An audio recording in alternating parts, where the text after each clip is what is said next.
Ibang iba talaga ang pakiramdam ko nitong mga nakaraang araw. Parang lagi akong may gusto na hindi ko maintindihan. Laging masakit ang ulo ko't nahihilo. Kinulam na siguro ako ng Maria Elise. Kabit na iyon. Parang pagod na pagod ako ngayong araw. Malapit na kami mag-out pero parang hindi ko nakakayanin pang umuwi. Bala ko sana magpa-check up ngayon dahil dito sa mga nararamdaman ko. Pinilit ko na lang na tumayo at iligpit ang mga gamit ko para makapag-out na. Francine! Mga huling narinig ko bago nagdilim ang paningin ko. Tigilan mo nga kakatingin mo dyan sa salamin. Grabe, ang cute-cute ko talaga. Kapal ng hatur na to. Ano yun? Wala. May tanong ako sa'yo. Ano na naman? Pag gumulong-gulong ba ako? Ang tawag dun, paikot-ikot? Kusapin mo kasi ako. Diyos ko, pigilan niyo ako, sasakalin ko na ang hatur na to. Ito naman ang init agad ng ulo. Narinig kong bardagulan ni Alice at Billy. Napalinga naman ako sa kapaligiran. Nasa isang kwarto ako. Palagay ko ay isang klinik. Agad naman lumapit sa akin si Alice pagkakita para alalayan akong umupo. Ano nangyari? Sa pagkakaalala ko, pauwi na dapat tayo. Bigla ka nalang hinimatay kanina. Pansin nga namin sa'yo na lagi kang maputla eh. Ani Alice. Ano daw findings sa akin? Hindi pa bumabalik ang doktor. Pero nakuhanan ka na niya ng blood sample. Mamaya malalaman natin. Ani Billy. Nagkwentuhan muna kami hanggang sa dumating ang doktor. Hi, I'm Dr. Dizan. Kamusta ang pakiramdam mo? Nahihilo ka ba? Or may strange feelings ba? Nahihilo na lang po, Dok. Ano ho bang sakit ko? Kinakabahan kong tanong. Base sa result ng blood test mo, wala ka namang sakit pero ano, Dok? Sabihin mo. Tapatin mo kami, Dok. Magsalita ka, Dok. Parang tangang sabi ni Billy. Agad namang binatukan ni Alice si Billy. Ouch! It hurts! Tumahimik ka nga muna dyan. Napaka-OA mo. Kulang siguro sa bakunang taong ito nung bata pa. Kayo talaga? So ito na nga. Wala ka namang sakit, Miss Miranda. Pero nagdadalang tao ka. I suggest you consult to an OB-GYN para mas mabigyan ka ng right medication. Bibigyan kita ng referral. I was shocked. Hindi ako makapaniwala. Pinaghalong ka ba? Saya at excitement itong mga nararamdaman ko ngayon. Kakalain mo yun? Isang gabi lang pero pasok sa banga. Oh my gosh, that plus-size talongop kid. Na-discharge na rin naman ako kaagad at kinabukasan na hindi muna ako pumasok sa opisina para makapagpa-check up sa OB at makapagpahinga. Advice na rin ng doktor sa akin kanina. 2 heartbeats. Congratulations! You're having twins. Oh my. Really, Doc? Are you sure? Yes. 100% sure. OMG. Grabe. Hindi ako makapaniwala. Samantalang noon, hirap na hirap ako mabuntis tapos ngayon nabigyan ako agad ng 2. Ang lupit talaga ng plus-size talong na lalaki na iyon. Mga 4 to 5 months pa daw bago malaman ang gender ng mga baby ko. Sa ngayon mag-aantay pa ako ng 2 to 3 months. I'm so excited. Oh God. Salamat. Salamat. Sobrang salamat sa napakagandang blessings. Wala akong ibang bukang bibig kundi pasasalamat. What a wonderful miracle. Indeed, nothing is impossible. Nawala man sa akin ang lalaking minahal ko. Nagkaroon naman ako ng 2 mamahalin ko habang buhay at mamahalin din ako ng tapat at totoo. Mga anak, promise sa inyo ni Mama na gagawin ko lahat para mabigyan kayo ng magandang buhay. Sa inyo ko ibubuhos ang buong pagmamahal ko. Naluluha kong sambit habang hinihimas ang aking tiyan. I'm so happy. Nag-uumapaw sa saya ang puso ko. Basta ninang ako niyang babies mo ha? Nakangusong sambit ni Alice.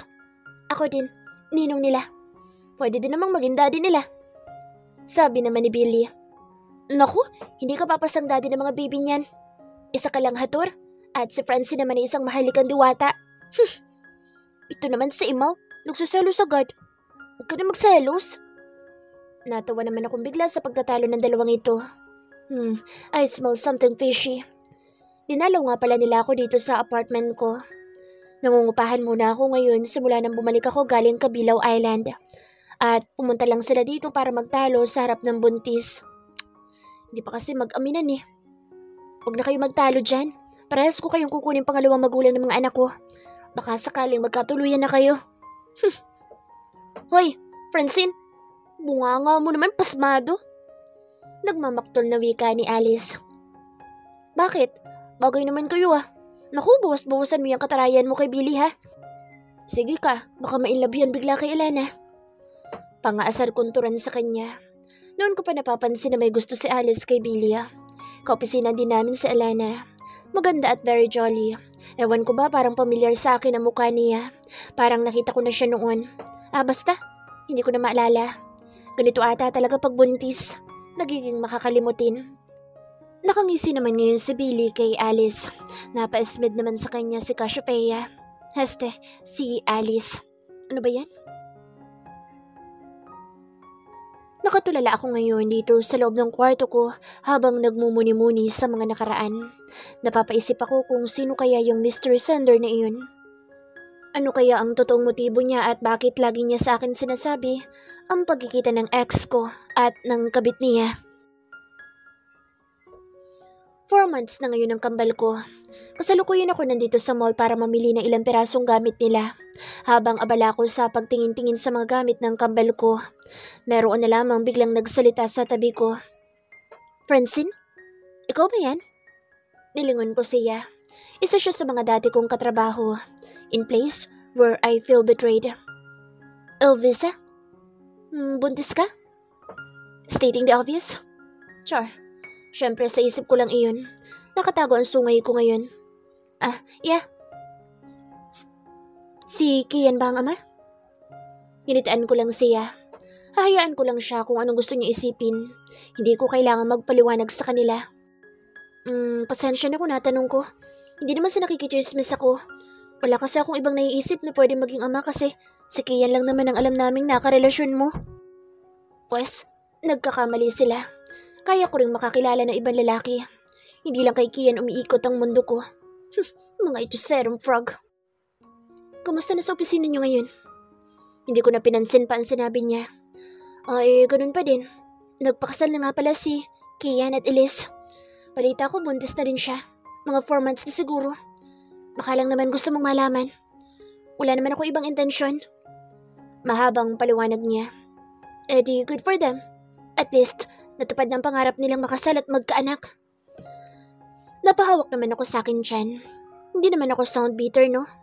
Dinig niyo ba? Totoo naman. Yung galit ko sa kanila, nasa pawan na nag-uumapaw na saya dahil sa mga kambal ko. Very obvious ang belly ko dahil nga kambal sila, kaya mas malaki sa normal. Doon naman bumaba muli ang tingin niya sa tiyan ko. Ilang buwan na bang pinagbubuntis mo? Para kasing ang laki na masyado. Ngayon ko lang napansin na may konting hawig si Elvisa kay Elise. Konti lang naman. 4 months na. Kambal, kaya mas malaki. Nakangiti ko sabi, I'm just so happy right now. Kahit feeling ko nakikimaratis lang itong si Elvisa sa akin sinabi ko pa rin. Feeling ko kasi malaking achievement iyon Agad na rin ako nagpaalam na aalis na para hindi na siya magtanong pa. Sa mga sumunod na linggo ay matiwasay naman ang lahat. 5 months na rin ang tiyan ko. Yung akala kong matiwasay na araw sa pagbubuntis ko ay biglang nagulo. Good morning, team. May bago nga pala tayong makakasama sa trabaho. Ngayon, since nag-resign na yung isang kasamahan natin. Dinig kong sabi ng manager namin na si Mr. Cruz. Hindi naman ako nag-angat ng ulo para tingnan kung sino man iyon. Marami pa akong ginagawa. Magpakilala ka sa kanila. Huwag ka mahiya. Mababait ang mga iyan. Natatawang wika ni Sir. Good morning, guys. I'm Kian Peralta, your new teammate. Malakas na sabi niya na parang sinasadya. OMG, sis. Ang gwapo niya. May nambulong sa akin ni Alice. Napakunot naman ang noo ko at doon ako napaangat bigla ng tingin. At mas lalong nangunot ang noo ko nang makumpirma ko na si Kian, na ex ko nga ang nasa harapan namin at nakangiting nakatingin sa akin, na animoy walang ginawang kasalanan sa akin. The audacity. Kalma, self. Ang mga baby mo, may stress din. Si Billy ang naka-assign na mag-train sa kanya. Kahit ganoon, tulungan niyo pa din siya sa ibang bagay-bagay dito para mas mapabilis niyang ma-adapt. At bagay mabait din kayo sa kanya, ha? Mr. Cruz said. Yes, sir. No problem. Sabi naman ng mga kasamahan ko. O sige, maupo ka na doon sa bakanteng cubicle. Diyan ang pwesto mo. Abot nga naman ang ngiti ng gunggong kong ex na cheater. Katabi ko lang naman siya. Sa kaliwa ko si Alice at sa kanan naman siya. Katabi niya naman si Billy. What the? Nayayamot ako sa ngisi niya. Hindi nila alam na mag-ex kami at ayoko na may makaalam pa. Nakakahiya. Hindi ko siya pinapansin at nagpatuloy na lang ako sa trabaho ko. Nakikita ko sa gilid ng mga mata ko na nakatitig siya sa akin. Sinimulan na rin ni Billy ang pagtuturo sa kanya. Umalis saglit si Billy dahil may dadalhin daw itong papeles sa ibang department na kailangang papirmahan. Ganon din si Alice. Naglalampungan na naman siguro ang mga iyon sa pantry. So it's true. You're pregnant. Am I the father? I know it's mine. Kian Cheater said in a serious voice. Napalingon ako sa paligid, baka may makarinig. Itiko mo nga yung bibig mo. Baka ano pang isipin sa atin. At saka wala kang pag-aari dito kaya manahimik ka dyan at gawin mo ng maayos ang trabaho mo. Pero ang loko parang walang narinig. Naniniwala kung akin ay pinagbubuntis mo. Maraming beses na may nangyari sa atin at ako ang nakauna sa'yo. Gagawin ko ang lahat para bumalik ka lang sa akin. Nagsisisi na ako sa nagawa ko sa'yo. Ikaw talagang mahal ko, Francine. Hoy lalaki, di ba kasal ka na at magkakaanak na kayo? Yun na, natupad na ang pangarap mo. Bakit pa ako ginugulo ngayon? At hindi nga sa'yo ito. Mahina pero nanggigigil kong bulong sa kanya para iwas chismis. Tumayo na ako at nilayasan siya. Ang kapal naman niyang umangkin ng anak ng iba. May sarili na nga siyang anak kay Elise. Bakit hindi yun ang pagtuunan niya ng atensyon? Gigil niya laman loob ko eh. Sorry mga anak ko, pati kayo na-stress. May isa na naman kasing hator ang nakapasok sa kaharian natin. Sabi ko habang hinihimas ang tiyan ko. Nang bumalik ako sa pwesto ko, nakita ko na naman na seryoso siyang nakikinig sa mga sinasabi ni Billy. Matalino naman si Kian kaya alam kong mabilis lang niyang lahat matututunan. Yun nga lang, minsan, yung talino niya, ginamit sa kalokohan. Damuho siya. Nagpresenta siya na ihahatid niya akong umuwi pero mariin akong tumanggi. Mahirap na no? Machismis pa kami. At ayoko din malaman niya kung saan ako tumutuloy ngayon. Hindi na dapat. Pamilyadong tao na siya. Nagpapahinga na ako ngayon. Napabuntong hininga na lang ako. Hanggang kailan ko kaya makakasama sa isang trabaho ang manlolokong ex ko na iyon? Sa totoo lang, hindi ako komportable at mas okay ako kung hindi ko na siya makikita pa. Ilang buwan pa lang ako dito at maganda din ang pasahod. Ayoko naman mag-resign agad. Ay, puwisit na lalaking yun. Bakit kasi nagpakita pa? Few months ago, after mahuli ni Francine si Kian at Elise. Where are you? Ani Ian. Babe, andito lang ako sa bahay. Bakit? Sagot ni Elise. Are you sure? Yes, babe. Bakit pala napatawag ka? May problema ba? You sound scared. Why are you stuttering? Are you hiding something from me? Or should I say, someone? Tanong ni Kian. Ha? Anong ibig mo sabihin? Wala. Wala talaga ako tinatago sa'yo. Andito lang talaga ako sa bahay. Sagot ni Elise. Babe? Still there? I need to hang up na. Matutulog na ako. Good night, babe. I love you. Okay. Kian immediately cut off the call. He is intently looking at the back of the two people hugging each other. Elise and his other man. Elise lied to him. Hindi alam ni Elise na kanina pa sila nakikita ni Kian. Kanina pa siya sinusundan ni Kian dahil kinukutuban siya na may kinakatagpong ibang lalaki, si Elise. Lagi niyang napapansin na parang lagi itong may kausap ng palihim sa cellphone. At hindi nga siya nagkamali. Kitang-kita ng dalawang mata niya ang pagtataksil sa kanya ni Elise. Damn, Elise! Pagsisisihan mo to. Kayo na lalaki mo. Hindi niya nilapitan ng dalawa. Nakaisip siya ng plano para maghiganti kay Elise. Minahal niya si Elise kaya nasasaktan siya. Hindi niya akalain na ganito pala ang pakiramdam ng pinagtaksila ng minamahal. Ngayon ay mas naiintindihan niya ang nararamdaman ng dating kasintahan.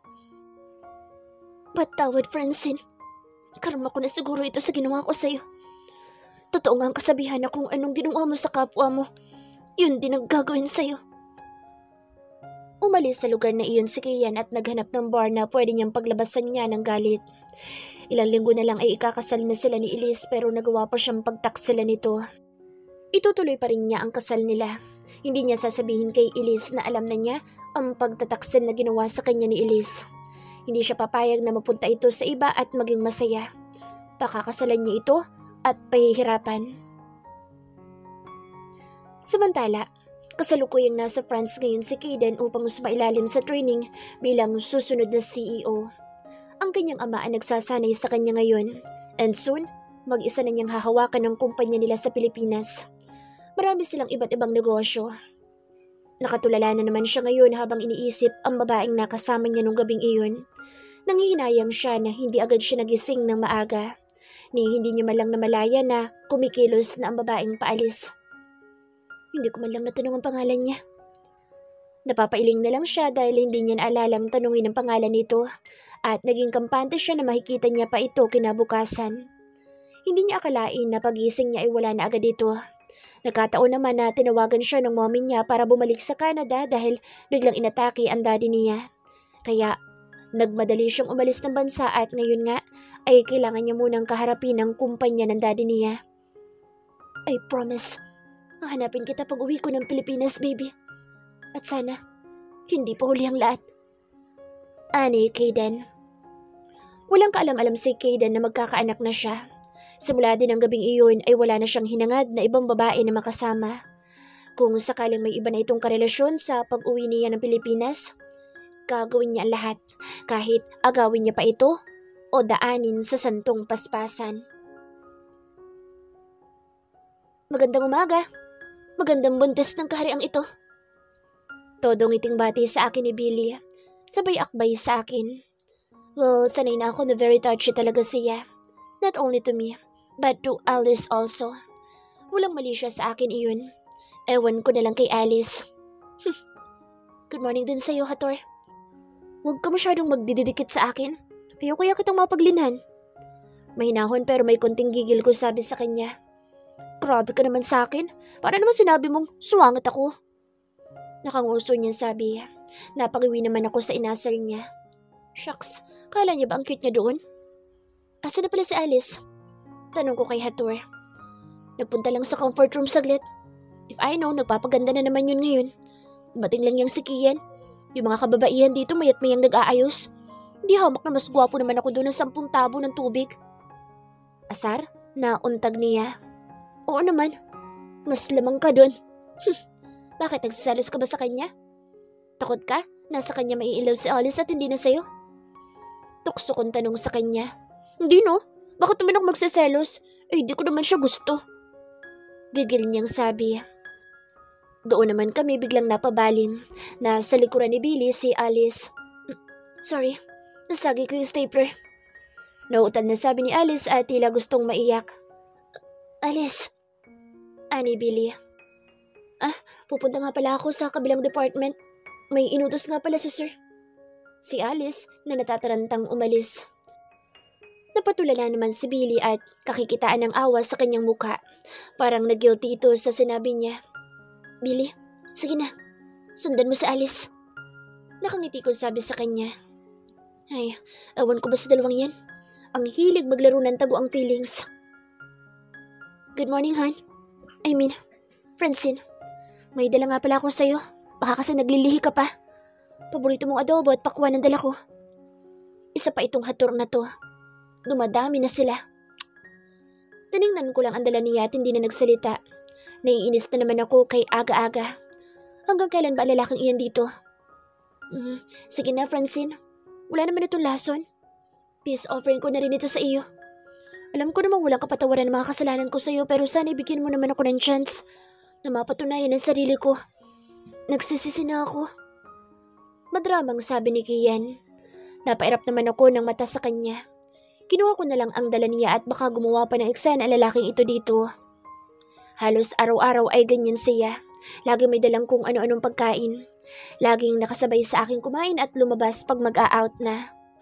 Nakakahalata na tuloy ang iba naming katrabaho at paminsan-minsan ay tinutokso kami. Hindi ko nalang pinapansin. Mahigpit ko ding bilin kay Kia na wag niya sasabihin kahit na kanino na mag-ex kami. Nasanay na rin ako dito sa trabaho ko at sa ex kong laging nakabuntot sa akin. Hindi ko naman siya pinayagang maligaw sa akin. Nilinaw ko sa kanya na magkatrabaho lang ang relasyon namin at hindi nahihigit pa doon.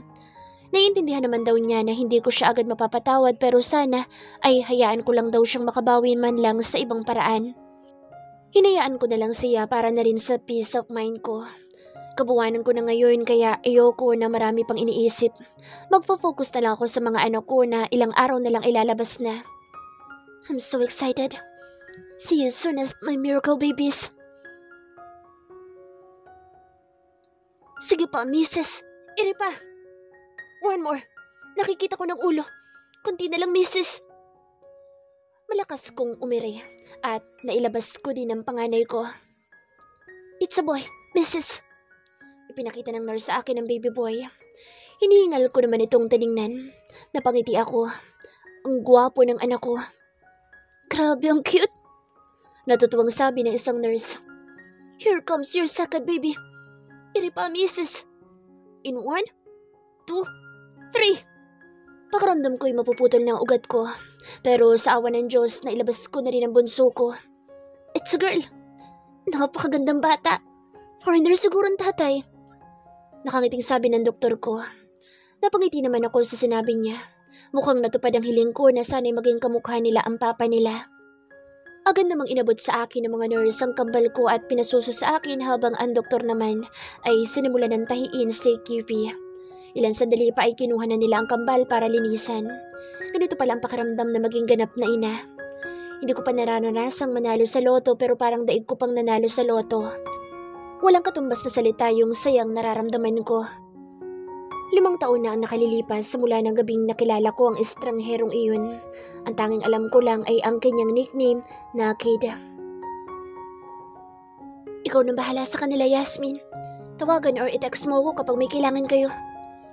Bilin ko kay Yasmin na nag-aalaga sa mga anak ko tuwing may pasok ako. Uwian din siya at malapit lang naman ang bahay nila sa amin. Habang nasa biyahe ako hindi ko maiwasang maisip ang biro ng anak kong babae. Nakikita ko sa kanyang kagustuhang makilala at makasama ang ama nila. Nalulungkot ako para sa kanila at wala akong ibang pwedeng sisihin kundi ang sarili ko lang. Saktong dating ko sa opisina ay magsisimula na rin ang meeting namin. Kasalukuyan kaming andito ngayon sa conference room. Good morning, team. May announcement lang sa atin ngayon ang pinaka-boss natin. Please welcome, Mr. Chairman, Leonard Miguel Guevara. Good morning, everyone. Good morning, sir. Sabay-sabay namin bati. Hindi ko na pahabain pa. Gusto ko lang i-announce sa lahat na ipapasa ko na ang posisyon ko sa aking apo. Hiling ko, sana irespeto niyo rin siya, kaya ng pagrespeto niyo sa akin. May pagkamasungit at stricto lang itong apo ko pero mabait naman yan lalo na pagtulog. Natatawang biro ni Mr. Chairman. Nangihinayang kami lahat dahil napakabait ni Mr. Guevara. Maunawain at laging kinukonsider ang opinyon at sitwasyon ng employees niya. Kaya kinakabahan kami sa sinabi ni Sir na masungit at stricto ang apo niya. Naku, wag sana magtagpo ang landas namin at baka sungitan niya ako at masagot ko pa siya ng pabalang. Oh, eto na pala siya. Apo, halika. Napalingon naman kami sa kakasara lang na pintuan ng conference. Mr. Stranger. Mahinang naibulalas ko habang hindi makapaniwalang nakatitig sa kanya. Nasa may bandang dulo at kanang bahagi. Biglang naiyuko ko ang aking ulo nang papunta sa gawi ko ang tingin niya. Magpakilala ka sa kanila, Apo. Good morning. I'm Kayden Guevara, the next chairman of LM Electro World. Just call me Mr. Kayden. Nice meeting you all. Walang kangiting-ngiting sabi niya. Napaangat naman ako ng ulo ko nang parang biglang tumahimik. Ganun na lang ang gulat ko na makita ko nakatitig siya sa akin. Nataranta akong bigla. Hindi ko malaman kung magtatago ba ako o yuyuko na lang ulit. I chose the latter part. Bahagya akong nakagat ang labi ko at napadiin ang pisil ko sa daliri ko sa labis na kaba. Base sa expression niya, nakilala niya ako. At yung titig niya sa akin para akong may malaking kasalanan sa kanya na kailangan ko talagang pagbayaran.